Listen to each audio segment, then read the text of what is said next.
바위 김동리 1936년 신동아치 5월호 발표. 이 작품은 우리 고유의 토속적 샤머니즘을 중시하고 그 안에서 드러나는 인간성을 보여주는 것에 익숙한 김동리 작가의 초기 작품입니다. 슬픔의 정서가 소설 전반에 펼쳐지는 이 작품을 낭독하다 보니 몇 번 울컥해서 여러 차례 쉬었다가 다시 낭독하곤 했습니다. 아마 이런 슬픔의 정서는 우리 민족의 피 속에 녹아있는 듯합니다. 자식을 향한 어머니의 마음, 아내를 바라보는 남편의 마음, 그런 어머니를 생각하는 아들의 마음, 모두가 우리의 마음이 아닌가 합니다. 문둥이라는 명칭이 이제는 쓰이지 않아 다행이긴 합니다만 이 소설의 배경 시기에는 무척 무서운 병이었지요. 어미와 아들 그리고 그 아버지의 마음을 생각하면서 낭독을 해보겠습니다. 여유 있는 시간 되십시오. 낭독을 시작하겠습니다.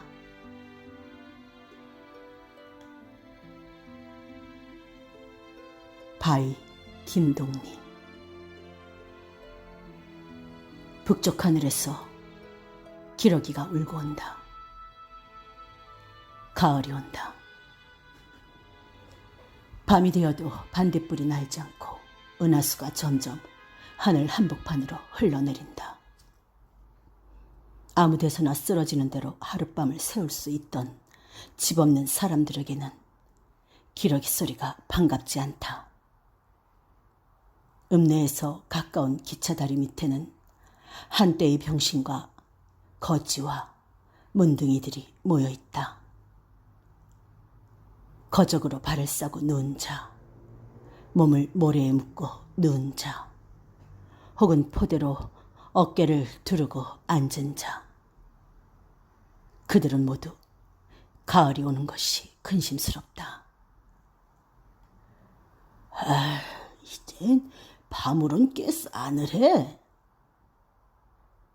늙은 다리병신 하나가 이렇게 말하자. 싸늘이라니 사지가 마구 옹글로 드는구만. 곁에 있던 곤배파리가 이렇게 받았다. 한쪽에서는 장타령을 가르치느라고 법석이다. 요놈의 각설이 요래도 정승판사 자제로 팔도 감사마다고 동전 한 푼에 팔려서 이까지 할 즈음에 선생은 또 손을 들어 그것을 중지시키고 나서 훈시를 주었다. 몸짓이 제리야. 엉덩이 뽑는 거며 고개질 하는 거며 삐딱하게 서서 침을 뿜는 거며 모두 장단이 맞아야 돼. 훈시가 끝나자 두 거지아이는 이내 소리를 지른다. 내 선생이 누구냐? 나보다도 잘한다. 시전서전을 읽었나? 유식하게도 잘한다. 논어맹자를 읽었나? 대문대문 잘한다. 이번에는 고개 찌르며 손짓이며 엉덩이 놀림새가 모두가 잘 되었다. 일동은 만족한 듯이 아 하고 웃었다. 문둥이 떼가 모인 아랫머리에서는 기차가 지나가자 곧 새로운 화제가 생긴다.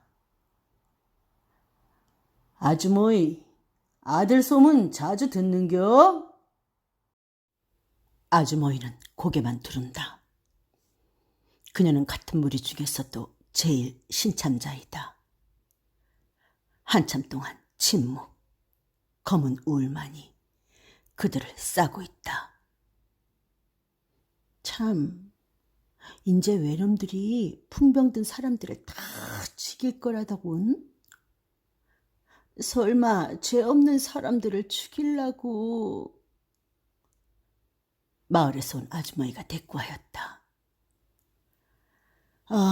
인제 날씨가 차워서 곁에 있는 젊은 처가 또 이렇게 중얼거리자 아주머니는 불현듯 아들 생각이 난다. 작년까지는 그에게도 아들과 영감이 있었던 것이다. 아들은 술이란 이름이었다. 그는 나이 30이 가깝도록 그때까지 아직 장가를 들지는 못했으나 그에게는 100 몇십 원이란 돈이 저축되어 있어서 같은 동무들 중에서는 그를 부러워들 했다 한다. 그는 항상 200원이 기가 차면 장가를 들고 살림을 차리리라 했다 한다. 하여 먹고 싶은 술도 늘 참고 겨울에 버선도 되게 벗고 지냈으며 그 흉악한 병마의 손이 어미에게 뻗치지 않았던들 그래도 처자나 거느리고 얌전한 사람의 일생을 보냈을 것이라 한다. 수리는 그의 저축에서 어미의 약값으로 쓰다 남은 20여 원을 하룻밤에 술과 도박으로 없애버리고 그날부터 곧 환장한 사람이 되어버렸다.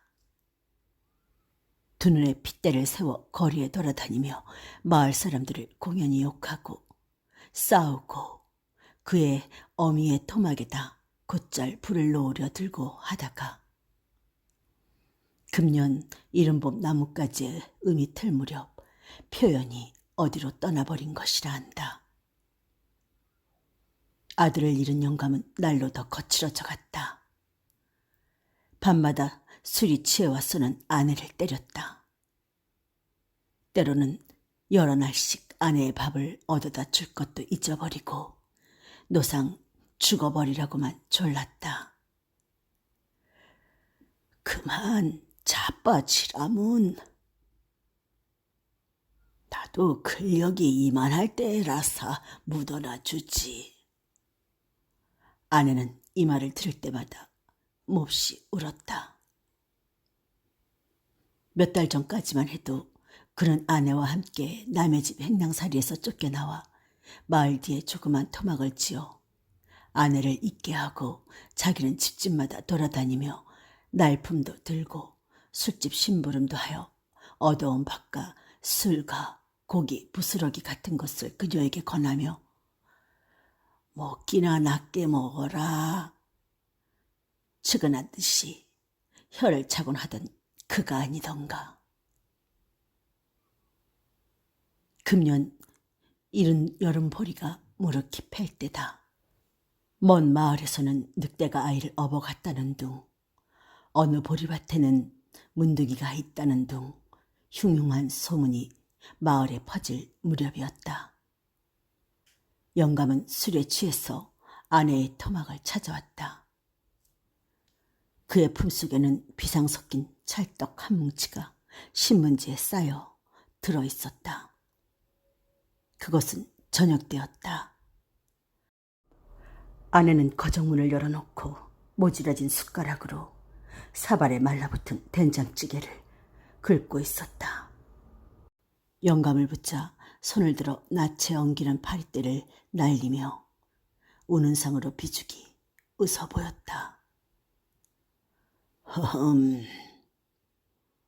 영감은 당황히 품속에 든 떡뭉치를 만졌다. 토막 안에 들어갔어도 영감은 술기운에 알쓱해진 눈으로 한참 동안 덤덤히 그의 아내를 바라보고 있다가 문득 또 한 번 품속을 더듬었다. 처음 떡을 받아든 아내는 고맙다는 듯이 영감을 쳐다보며 또 한 번 비죽이 웃어 보였다. 그러나 비상빛깔을 짐작할 줄 아는 그녀는 떡 속에 섞인 그 거무풀이하고 불그스레한 것을 발견한 다음 순간 무서운 얼굴로 한참 동안 영감의 낯을 노려보고 있었다. 먼 영에서 뻐꾸기 우는 소리가 들려왔다. 이윽고 여인은 모든 것을 이해하고 얼굴을 수그렸다. 송장처럼 검고 불긋불긋한 얼굴에 눈물이 흘러내렸다. 영감은 난처한 듯이 외면을 하였다. 그는 침을 뱉으며 자리에서 일어났다. 이 웬수야, 그만 자빠지라문. 그는 무안스러운 듯이 또 한 번 침을 뱉었다. 이튿날 마을 사람들은 다음과 같은 이야기들을 수군거렸다. 아내는 남편이 나와버린 뒤에도 혼자서 얼마나 더 울고 나서 마침내 그 떡을 먹기는 먹었을 때 쉽사리 죽지 못하고 할 수 없이 어디로 떠나버렸다는 것이었다. 그리고 토막 속에는 벌건 떡을 수두룩히 토에 내놓더라는 것이었다. 여인은 그의 힘으로 갈 수 있는 여러 마을을 헤매었다. 그것은 저작거리보다 구걸이 쉬움이 아니라 행여 그리운 아들을 볼까 함이라 하였다. 노숙과 구걸로 여름 한철이 헛되이 갔다. 설마 가을 안에야 아들을 만나겠지 한 곳이 헛턱이었다. 이쯤엔 영감도 그립다. 나도 이만할 때라서 꽝꽝 묻어놔 주지 하고 못 견디게 죽음을 권하던 영감이 본다면 그래도 겨우살이 토막 하나는 곧잘 지어줄 것 같았다. 어느 날 그녀는 하다못해 자기 손으로 기차다리 가까이 있는 밭 언덕 안에 조그만 토막 하나를 지었다. 토막이래야 모래흙에다 나무 막대 서너 개 치고 게다가 거적을 두른 것쯤이니 고작 설이나 피할 정도였다. 허나 이것만으로도 그녀에게는 여러 날 씨름이었다. 입으로, 코로, 눈으로 구멍마다 모래가 박혔다. 살은 터질 대로 터지고 뼛속은 저리고 쑤시었다. 이틀을 정신없이 누워 앓았다. 사흘째는 밭 임자가 왔다. 그는 무엇라고 한참 동안 욕질을 하고 나더니 오늘이라도 곧 뜯어내지 않으면 불을 놔버릴 게다. 큰 소리로 이렇게 외치고는 돌아갔다. 그러나 또다시 지을 힘도 없을 뿐더러 그 근처에는 달리 적당한 자리도 없었으므로 그녀는 비록 불에 살리는 한이 있더라도 그것을 뜯어낼 수는 없었다. 기어이 이 기차다리 부근에서 떠나가기가 싫었던 것이다. 그것은 기차다리에서 장터로 들어가는 마을 어귀에 커다란 바위 하나가 있었기 때문이었다. 복을 주는 바위라 하여 복바위라고도 하고 소원 성취를 시켜준다고 하여 원바위라고도 하고 범이 누운 것 같다고 하여 범바위라고도 부르며 이 바위의 이름은 이 밖에도 여럿이 있었다. 복을 빌러오는 여인네는 사철 끊이지 않았다. 주먹만한 돌멩이를 치고 온종일 바위 위에 올라앉아 바위 등을 갈다가는 손에 돌이 바위에 붙으면 소원이 성취되는 것이라 하였다. 어떤 여자들은 연 사흘씩 밥을 싸고 와서 복바위를 갈기도 하였다. 이 바위를 아끼고 중히 여기는 것은 복을 빌러오는 여자들만이 아니었다. 동네 아이들은 와서 말놀이를 하고 노인들은 와서 여기다 허리를 기대어 들구경을 하고 마을 사람들은 누구나 다 이 바위를 대단하게 여기는 것이었다. 수리 어머니도 어쩐지 이 바위가 좋았다. 자기도 저 바위를 갈기만 하면 그리운 아들의 얼굴을 만나볼 수 있으리라 여겼다. 그녀는 몇 번인가 마을 사람들의 눈을 피해가며 수리의 이름을 부르며 복바위를 갈았던 것이다. 그녀가 복바위를 갈기 시작한 지 한 보름이 지난 뒤 우연인지 혹은 복바위의 영검이었는지 그녀가 주야로 그렇게 그리워하던 아들을 만나보게 되었던 것이다. 사방에서 장꾼이 모여드는 아침 장터에서 그녀가 바가지를 들고 음식전으로 들어가려 할 때 문득 소매를 잡는 사람이 있었다. 순간 그녀는 직감적으로 그가 수리인 것을 깨달았다. 고개를 들었다. 그리하여 아들의 낯을 보았다. 순간 어미의 희고 긴 덧니가 잠깐 보이었다. 아들은 어미의 손을 잡고 걸음을 옮겼다. 장터에서 조금 나가면 무너진 옛 성터가 있고 그 옆으로 오래된 지름길이 있었다. 길은 가을 풀로 덮이고 지나다니는 사람의 그림자도 보이지 않았다. 두 사람은 풀로 덮인 길바닥에 앉은 채 서로 잡고 불렀다. 엄마, 수라. 그들의 눈에서는 쉴 새 없이 눈물이 흘러내렸다.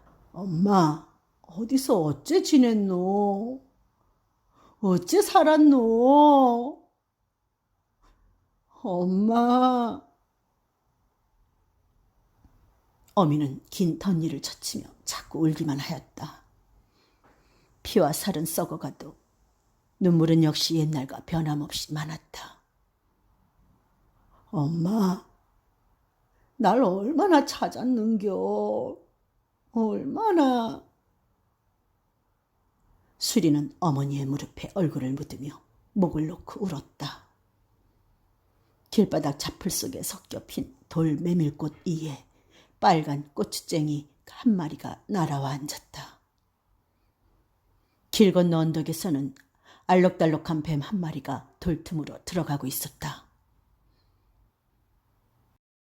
내 얼른 돈 벌어 올게.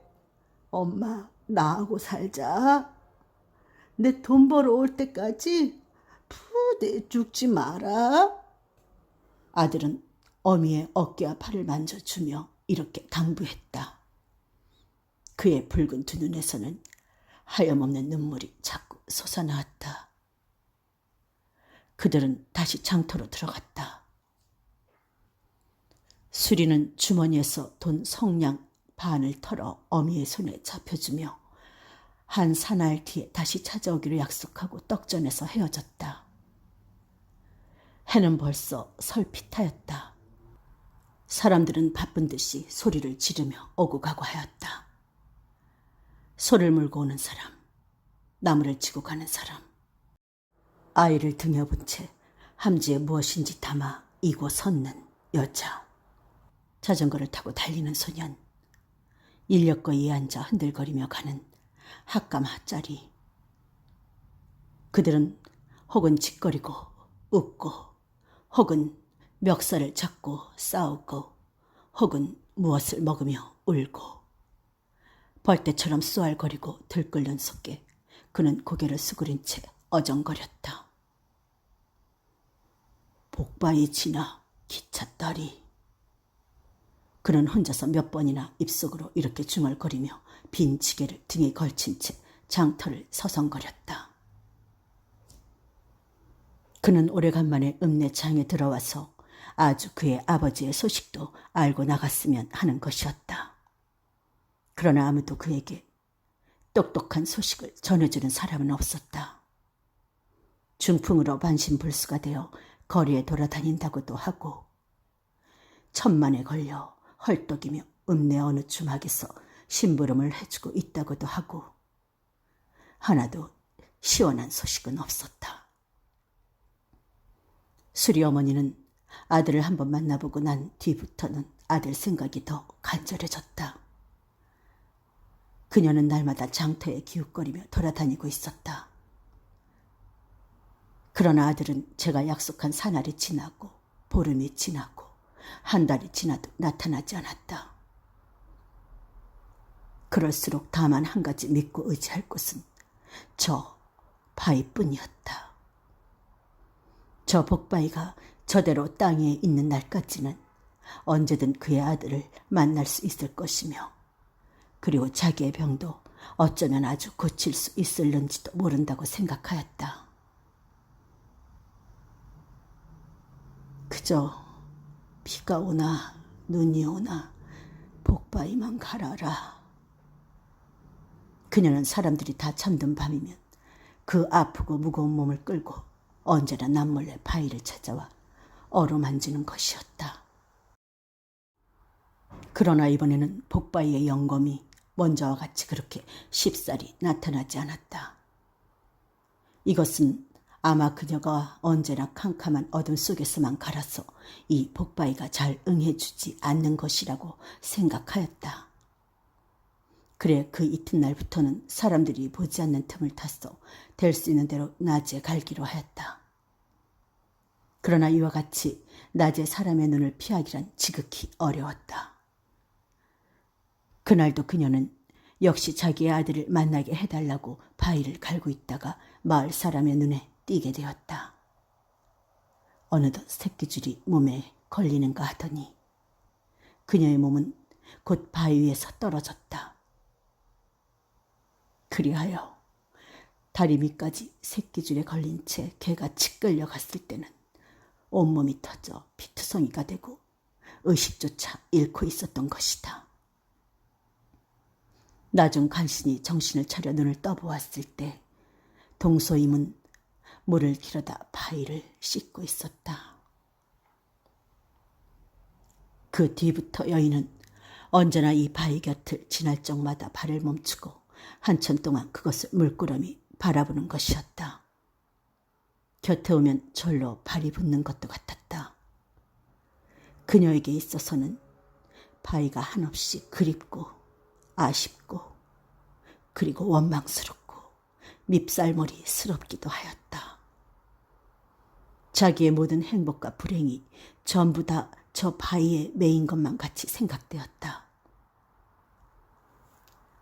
이날도 진정일 장터에서 헤매다 돌아오는 길이었다. 저녁 때였다. 산과 내와 마을이 모두 노래 쌓여 있었다. 그녀는 여느 때와 같이 바가지를 안고 마을 앞을 지나가고 있었다. 바가지에는 밥, 떡, 엿, 홍시, 묵, 대추, 두부, 국수, 통나물, 조깃대가리, 북엇꼬랑이 이런 것들이 한데 섞여 범벅이 되어 있었다. 머리는 깊이 떨어뜨려졌고 다리는 무겁게 끌리었다. 그녀는 가끔 머리를 돌리고 한참씩 섰다가는 바가지를 한 번씩 들여다보고 나서 다시 걸음을 옮기곤 하는 것이었다. 내가 아까 왜 좀 다지고 묻지 못했던 거? 그녀는 몇 번이나 이렇게 중얼거렸다. 아까라고 하는 것은 묵전에서 묵을 얻고 있을 때 그 곁에서 감을 팔고 있던 늙은이가 어떤 사람과 더불어 수리가 아주 나올라 몰았나? 6달 받았다는데 나와? 이런 이야기를 주고받고 하던 것을 뒷전으로 얼핏 들은 것 같았기 때문이었다. 그때 자기는 묵을 얻느라고 곁에 사람의 이야기에 귀를 기울이지 않았고 또 거기서 자기 아들의 이야기를 하고 있으리라고는 꿈에도 생각하지 못했던 것이라 아주 무심히만 흘려듣고 말았던 것인데 이제 동네 앞길을 지나 저만큼 복바위를 바라보고 내려오느라니까 문득 장에서 들은 그 말이 머리에 떠오르는 것이었다. 분명히 그때 그 늙은이들은 술이라고 하던 것 같이 지금은 생각되는 것이다. 아차, 분명히 술이라고 하던 거로. 생각할수록 확실히 술이라고 한 것이었다. 술이라고 하던 것이 지금도 곧 귀에 들리는 것 같았다. 그녀는 발을 멈추고 서서 도로 장으로 나갈까 하고 망설이다가 또 한 번 바가지를 들여다보고는 그대로 바위를 향해 걸어 내려가고 있었다. 온몸은 욱신거리고 아팠다. 두 다리는 그 자리에 그냥 거꾸러질 것 같이 무겁고 머릿속은 열병을 앓듯 어찔어찔 하였다. 그녀가 바위 앞까지 왔을 때 해는 이미 떨어진 뒤였다. 먼 들끝에서 어둠이 날개를 펴기 시작하는 어슬력이었다. 그녀는 언제나와 마찬가지로 바위 앞까지 와서는 걸음을 멈추고 고개를 들어 그것을 물끄러미 바라보았다. 그리고는 다시 고개를 돌려 토막 있는 곳을 바라보았다. 바로 그때였다. 그녀의 눈에 비친 것은 언제나 그 자리에서 바라보던 그 조그만 토막이 아니라 훨훨 타오르는 불길이었다. 한순간 그녀는 자기의 눈을 의심하고 나서 다시 보아도 역시 불길이었다. 순간 그녀는 화석이 되는 듯했다. 감은 눈에도 불길은 역시 훨훨 타오르고 있었다. 감아도 불, 떠도 불, 불, 불, 불. 그녀는 나무 토막처럼 바위에 쓰러졌다. 이미 감각도 없는 두 손으로 바위를 더듬었다. 그리하여 바위를 아는 그녀는 만족한 듯이 자기의 송장같이 검은 얼굴을 비비었다. 바위 위로는 싸늘한 눈물 한 줄기가 흘러내렸다. 이튿날 마을 사람들이 이 바위 곁에 모이었다. 그들은 모두 침을 뱉으며 말했다. 더러운 게 하필 얘서 죽었노. 문둥이가 복바위를 안고 죽었네. 아까운 바위를. 바위 위에 여인의 얼굴엔 눈물이 번질번질 말라 있었다.